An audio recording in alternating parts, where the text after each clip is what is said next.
Alamin ang latest weather update ngayon dito sa Sir Aris Official Weather News Today. Si Enteng na may international name na Yagi ay tuluyan na naglandfall dito sa may Vietnam. Pero kung makikita naman po natin dito sa satellite imagery po natin, wala na po itong direktang epekto sa anumang parte ng ating bansa.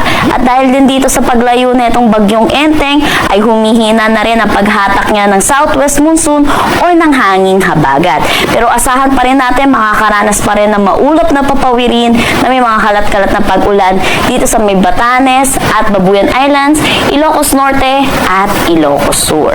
Samantala, for Metro Manila at nalalabing bahagi ng ating bansa, asahan po natin magiging maaliwalas ang ating panahon, pero asahan din po natin ang mga panandaliang pag-ulan sa hapon at sa gabi, dulot ng mga localized thunderstorm. Kaya ugaliin po natin i-check ang social media pages at ang website ng Pag-asa para sa mga nilalabas na thunderstorm advisory.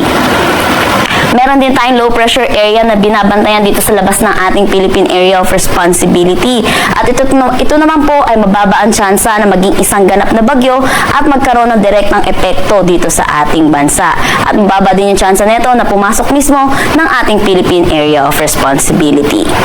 Meron tayong mga binabantayang cloud cluster sa loob at labas ng ating PAR. Pero ito po ay patuloy po nating minomonitor kung magiging isang ganap na low pressure area sa mga susunod na araw.